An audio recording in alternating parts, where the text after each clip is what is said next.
देखिए, ईरान के deputy speaker ने इस बीच एक चेतावनी दी है। हॉर्मुज स्ट्रेट तेहरान का एटम बम है। हामिद रजा हाजी ने कहा, हमारा एटम बम हॉर्मुज स्ट्रेट है। ये देखिए, हॉर्मुज स्ट्रेट को लेकर दरअसल एक बड़ी चेतावनी का इजहार किया गया है ईरान की तरफ से, और हॉर्मुज स्ट्रेट को बताया गया है ईरान का एटम बम। और देखिए, हॉर्मुज स्ट्रेट को लेकर एक और बड़ी खबर। हॉर्मुज पर ट्रंप को ईरानी नेवी का जवाब। ट्रंप की नाकेबंदी वाली धमकी बेतुकी है। ईरानी नौसेना प्रमुख अमीर शहरम ने कहा, अमेरिका की हर हरकत पर हमारी नजर बनी हुई है।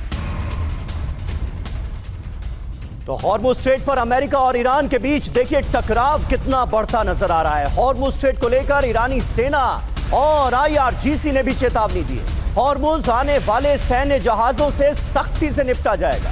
हॉर्मुज आने वाले सैन्य जहाजों को सीज फायर का सीधे सीधे उल्लंघन मानेंगे, ये चेतावनी दे दी है IRGC ने।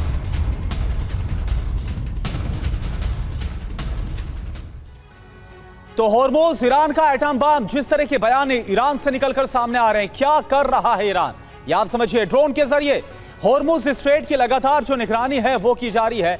ड्रोन ने अमेरिकी युद्धपोत को भी पता लगाया, ट्रैक किया और इसका पीछा किया। हॉर्मुज के करीब मिसाइल लॉन्चर की भी तैनाती की गई है।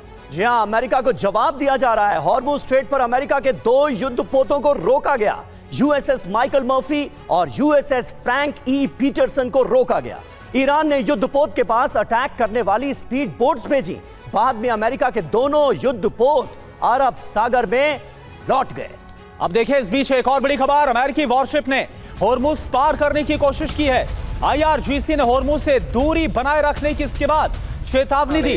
वापस नहीं लौटने पर हमले की चेतावनी। ईरानी टेलीविजन ने बाकायदा इसका वीडियो जारी किया। ये देखिए आप, US वॉरशिप आपको नजर आ रहा है। चेतावनी के बाद भागता हुआ नजर आया US वॉरशिप। ये वही US वॉरशिप है जो भागता हुआ नजर आ रहा है, और डोनाल्ड ट्रंप बोल रहे हैं कि हम तो ब्लॉक कर देंगे। तो देखिए किस तरह से IRGC की तरफ से वार्निंग दी गई। अमेरिकी वॉरशिप जो वहां पर मौजूद थे ओमान के सागर में, उन्हें कहा गया कि आप यहां से वापस लौट जाइए। उन्होंने बताया कि हम कहां पर हैं और यहां से होकर तो हम गुजर सकते हैं। उसके बाद लास्ट वार्निंग दी गई, आखिरी चेतावनी दी गई, और उसके बाद अमेरिकी युद्धपोतों को पीछे जाना पड़ा। बहल साहब, ये जो स्थिति है, अब तो ऐसा लग रहा है कि हॉर्मुज स्ट्रेट पर आर पार की आमने सामने की लड़ाई मुमकिन है। आपका अपना आकलन क्या कहता है? और डोनाल्ड ट्रंप कह रहे हैं 7:30 बजे तक हम ब्लॉक कर देंगे। यहां पूरी तरह से नियंत्रण तो IRGC का ही नजर आ रहा है। देखिए, कितनी बड़ी विश्व के लिए विडंबना है कि जितनी बड़ी ये शांति वार्ता हुई थी स्ट्रेट्स ऑफ हॉर्मुज को खोलने के लिए, तो अब नेवल ब्लॉकेड से एकदम उसको बंद करने की कोशिश की जा रही है। एक तरफ से तो अगर अमेरिका इसको ईरानियन शिप्स और जो टोल दे रही है उनको रोकता है, तो कहीं ना कहीं ईरान बाकी सारी शिप्स को भी रोक सकता है वहां से गुजरने से।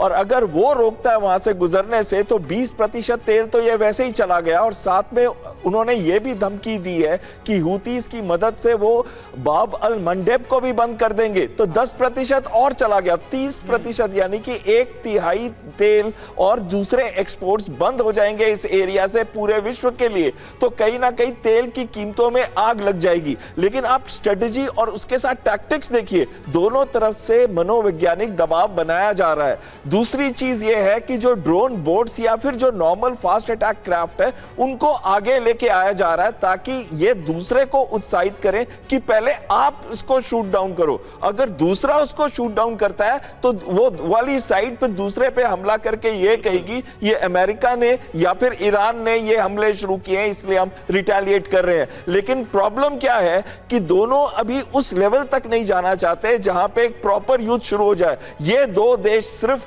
अमेरिका और ईरान है, लेकिन इसमें इजराइल बहुत बड़ा स्पॉइलर है। और खासकर मैं यहां इजराइल और नेतन्याहू के बीच में डिफरेंशिएट करना चाहता हूं। नेतन्याहू ही है जो मेनली अपने पर्सनल एजेंडा की वजह से उसके ऊपर करप्शन केस शुरू हो चुके हैं। उसको मालूम है कि जिस दिन युद्ध रुक जाएंगे तो या वो जेल में होगा या देश छोड़ना पड़ेगा। और यूरोप यही वजह है सर कि फर्स्ट डे से सवाल तो उठ ही रहा है कि आखिर फिर ऐसी क्या मजबूरी है। चल, नेतन्याहू तो खुद को बचाने की कोशिश कर रहे हैं, लेकिन डोनाल्ड ट्रंप क्यों? आखिरकार नेतन्याहू के कहने पर उनकी तरफ से वॉर डिक्लेयर किया गया, जैसा दावा किया गया था।